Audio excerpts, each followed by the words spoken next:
Bekleyeyim mi geçeyim mi?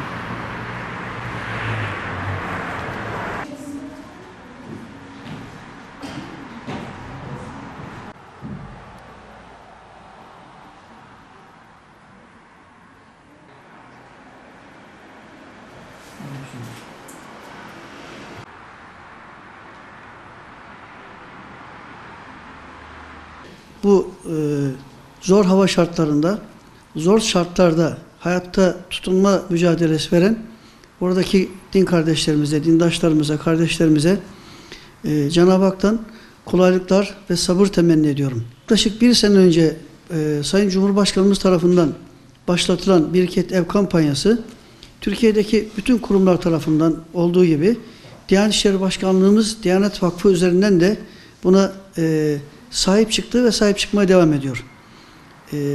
Şu anda ülke genelinde bizim ülkemizin orada hemen hemen hedeflediği ilk önce bir 30.000 biriket ev, akabinde de 50.000 ev gibi böyle hedefler var. Diyanet Vakfımız da buna sahip çıktı. Bu manada Türkiye'deki bütün illerimizde müftülükler vasıtasıyla bu hayırda yarışma kampanyası başlatıldı. Elhamdülillah Malatya'mızda da bu kampanyaya bütün il ve ilçe müftülüklerimiz, bütün hocalarımız, müftülerimiz, hayır sahiplerimiz hepsi buna çok güzel sahip çıktılar. Şu an itibariyle Malatya genelinde ulaştığımız sayı 201 sayısına ulaştık. Bu orada toprağın, çamurun üzerinde çadırlarda yaşamak zorunda kalan kardeşlerimizin etrafı duvarla çevrili, üzeri çatıyla örtülmüş, çok iptidai de olsa böyle bir minimum imkana kavuşması anlamına geliyor. Biz yağmur dualar yaptık.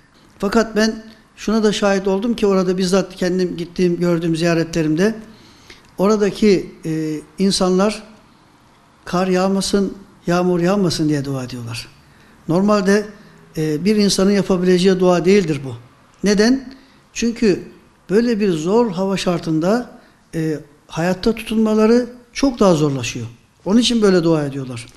Bizim milletimiz tarih boyunca yüce dinimizin kazandırmış olduğu en önemli değerlerden bir tanesi kültürümüzün, milli ve manevi değerlerimizin adeta böyle yoğurduğu bir duygu vardır ki dünya üzerinde hiçbir millette olmayan bir duygu. Nedir o? Merhamettir. Şefkattir, sevgidir, muhabbettir. Bu manada elhamdülillah şu andaki ulaşılan sayılara baktığımız zaman da bu milletimizin merhametinin, şefkatinin, sevgisinin, sevgi medeniyetinin ne kadar da yüce olduğunu aslında en güzel gösteren olaylardan bir tanesidir bu. Merhamet edenlere Allah da merhamet eder. Merhamet etmeyene Allah da merhamet etmez Peygamber Efendimiz Aleyhisselatü Vesselam hadis-i şerifinde bize böyle haber veriyor.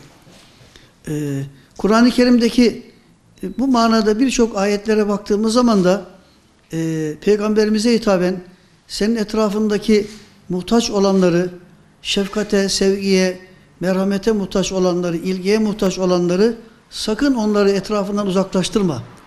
Onlara sahip çık.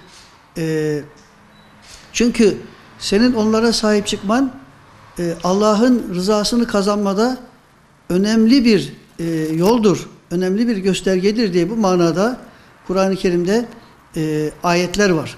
Malatya olarak bizim aslında şu anda 244 diye hedefimizi koyduk ama oraya da inşallah yavaş yavaş yaklaşıyoruz. Burada işte bazı mahallelere, ilçelerimizin isimleri verilecek. Bu manada da hiçbir sıkıntı yok. Şu anda Diyanet İşleri Başkanlığımızın, Diyanet Vakfı'nın hesabına bir tane ev bağışlayan da var. Bir biriket ev bedeli 6.000 TL'dir.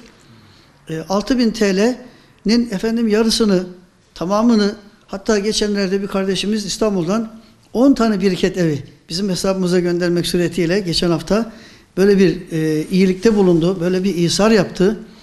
Onun için illa bir tane değil, 2 tane değil, yarım olabilir. Velev ki minimum bir katkıda olabilir.